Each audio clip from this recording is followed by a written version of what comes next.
There's kind of a mechanism in, I think of it mostly like in television shows. And it's that moment when a young character who's new at something, who's brash, is in some sort of tension with someone else. And then the mentor, I think of it in cop shows, police shows, and so it's a young patrolman or detective, and he's getting, too aggressive or too this or too that. And then from the background, the mentor, says, may I have a moment? And then they go off and they go to another room, and you don't hear what's being said. But what you do notice is that when they come back out, the character who had been called in and called to task, seemingly, is very different. Maybe not willingly, maybe, there's an apology that's pretty forced, or there's just some sort of transition. And then somebody asks, what did you say to him? Says to the mentor, the older one, the senior, what did you say to him? And then there's some sort of just kind of vague, I told him what he needed to hear. That sort of thing. And all we have to go on is kind of what the transformation, the change in action or attitude was. Now, today's gospel is really it's a great, great story. It's a story that's great not only because of how people react and the miracle and all that goes on. It's a great story because it focuses on Simon Peter.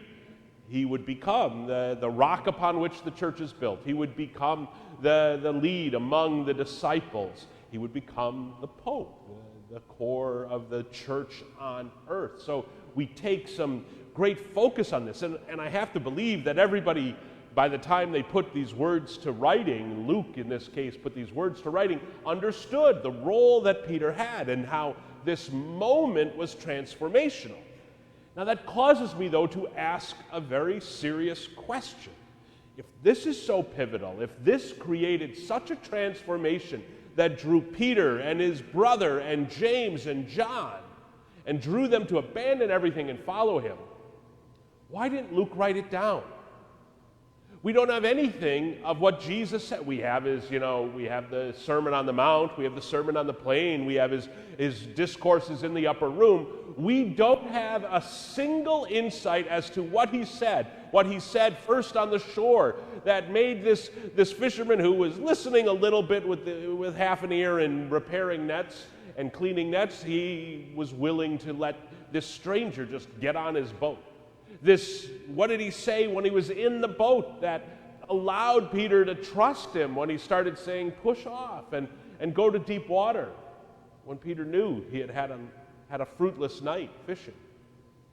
We don't know what he said, and that just kind of drives me a little bit crazy, because if it's that powerful, if it can get through someone who turns out at times to be as thick-headed as Peter, it really would probably be good for all of us to see and to hear what he said.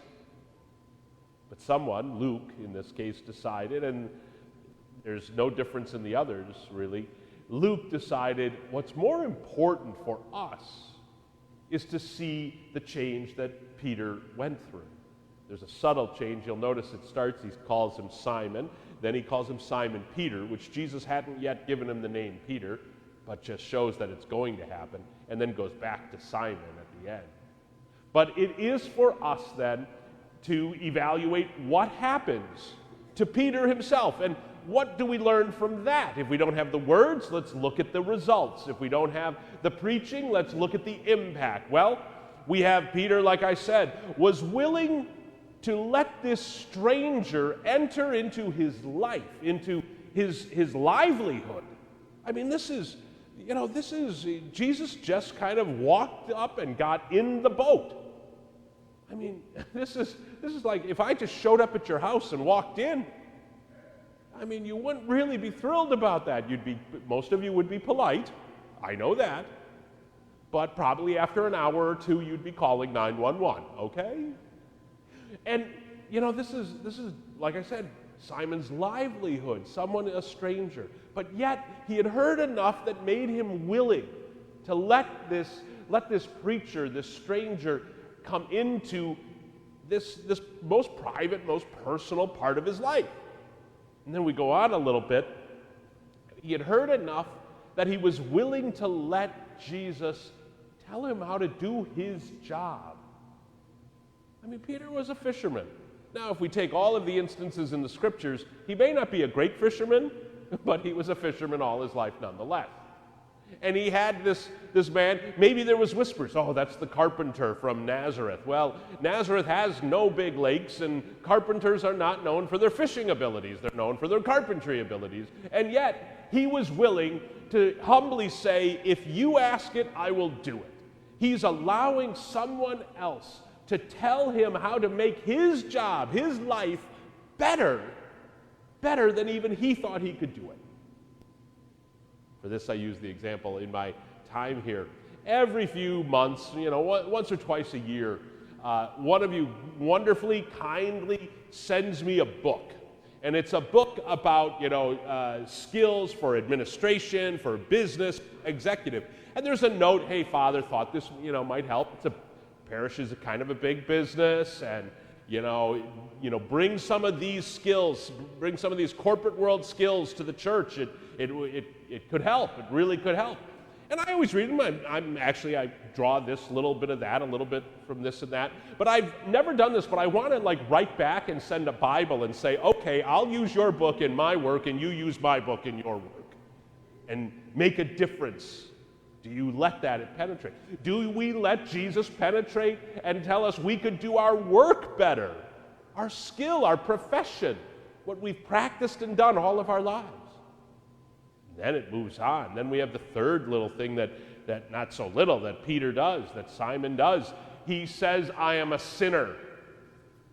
So, he's intruded onto his boat. He's kind of pointed out that he's not a great fisherman and he'd help him fish. And then he had to make him realize that he is a sinner. He's a sinner in need of redemption, in need of conversion. That's a powerful, powerful statement to make. How comfortable are any of us saying that? How comfortable are any of us publicly saying in front of his co-workers, in front of a crowd, I am a sinner? It's something that the Lord asks of us, though, expects of us. Then the final thing, the most profound thing, the thing we remember most is that he was willing then to lay down everything and follow. And take up a new task, take up a new role, take up a new sense of who he would be. What would be the boat, the ark of Peter? The church. He took that up and became a fisher of men, a fisher of people.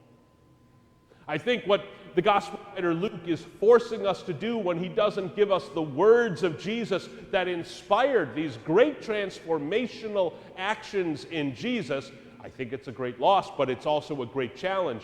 What words would it take from Scripture, from homily, from inspirational writer? What words would it take to make me willing to do those same things? Willing to say, I will invite the Lord into my home, into my life, into the parts that I think, I don't need the church there. I will allow the Lord to change the way I do what I think I'm really good at. I will do it better. I will do it better because I've allowed the Lord to give me insight. How I treat customers, how I treat visitors, how I make deals, how I do this and how I do that. If I allow the Lord to impact me, I will do my own job better. What do we need to hear in order to commit to that? What do you need to hear to admit, for all of us, myself included, to admit I'm a sinner and I need the Lord's forgiveness? And then the great pivotal moment of vocation. We talk about people pursuing priesthood, religious life, the permanent diaconate, marriage, holy orders. We consider what will it take to be said to have us be willing to abandon everything and start anew and try something that serves the Lord, that spreads the gospel, that proclaims his love and his forgiveness and his transformative power. What do we need to hear from the Lord? What do we need to see written on the pages of Gospels that he said, that we might do all four of those things in our life? Now here's the catch. He said them. He said them. We didn't write them down. No one wrote them down for some reason, but he said them. So presume that he has spoken to you, to me, to us, and believe and trust and open and receive the guidance, ask forgiveness, and follow. And follow. It may not be the words of the preaching of Jesus that calls us to transformation today. It's the example of Simon Peter. Do we accept that example and wish to follow his transformation that came from the words of Christ? Blessings to you.